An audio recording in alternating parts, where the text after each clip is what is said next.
Here's a question. Do you like action? Yeah. Comedy? Yeah. Romance, I suppose. Yeah. Brains? Most importantly, do you want to party? Will there be cake? Because this movie has all of it. And it is, quite possibly, if I do say so myself, the most influential, most important story ever told in cinema. Wow, this movie got it all. It's got influenza. No, influential. Influential. I mean that it affected the rest of the world. Boy, that's why you got to mask up, because you can't be going around infecting people like that. That's what everyone be saying. Okay, anyways, this is Return of the Living Dead, the most important movie ever made. Well, especially for people in India. Is this a Bollywood movie? I love singing and dancing. That'd be great. No, it's not, but actually, yeah, that's a good idea. That would be kind of great. Well, in many ways, Michael Jackson's Thriller, I guess, could kind of be like the song and dance version of this movie. But I digress. The important thing about this movie is that it did, in fact, have a huge impact on modern culture. Let's talk about brains and how zombies seem to eat brains no matter who's talking about the zombies. It seems to be permeated in our culture that zombies eat brains, and yet I tell you this, it all started with this 80s romp comedy, well, horror movie, about zombies that return from the grave to eat the brains of the living. Ew, why would they be doing that? It's not any more gross than eating human drumsticks. So they don't eat people. Why do you eat people? Not people. Brains. They like brain food. But why? Why do they only eat the brains? Well, according to the movie, to the zombies in the movie, it makes them feel better. They can feel themselves rotting as they walk around.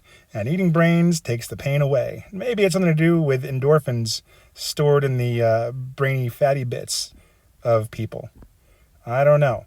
It is kind of a creepier thought for some reason to be eating just your brains instead of your entire body. There's something very weird about it. Well, let's start with the cast. The cast is a kind of B-movie lineup all-star cast. Stanley Stokes did the casting, and one of my favorite people ever is in this movie, the amazing, talented Linnea Quigley. And I think we all know what that talent is. Pure acting prowess. It's hard to pick a favorite character in this entire movie. They're all so good.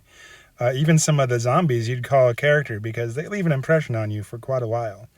And if I had to pick between my two favorite people in this movie, it's going to be Frank, played by Mr. James Karen, who always plays James Karen, but that's perfect because he's like the icing on the cake.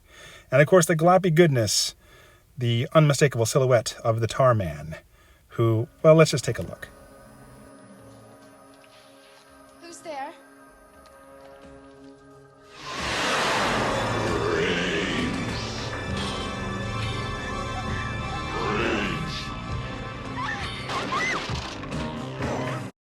Yeah, he's pretty great. He's the one that leaves an impression on me the most.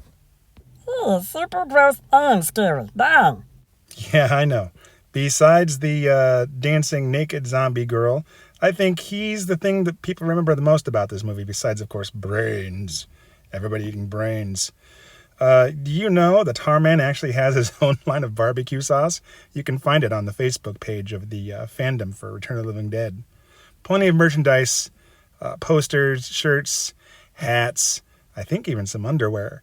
They showcase the Tar Man because if there's anything more iconic in a zombie movie than him, I don't know what it is. You see him and you think, yeah, that's a zombie. That's what one's going to look like. And he might want to eat my delicious, pudgy, fatty brains. Yeah, that's all well and good, but that don't sound like it was very influenza-like. Weren't you saying it was the most important movie ever made?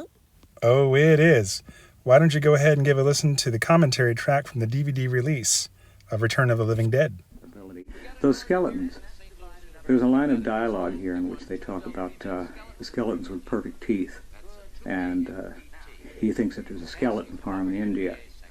Well, in fact, when I was working on Alien, H.R. Giger asked him to obtain some real skulls for him to work from to build the alien, the full-size alien.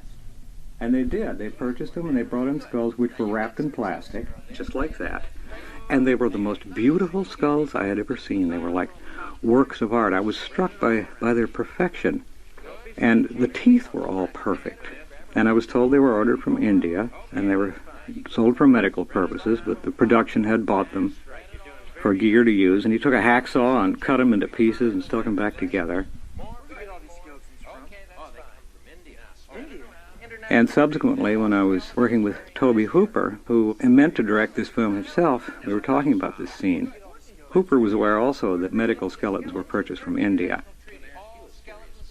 And he said the eeriest thing Tobe did, he thinks that they have a skeleton farm in India.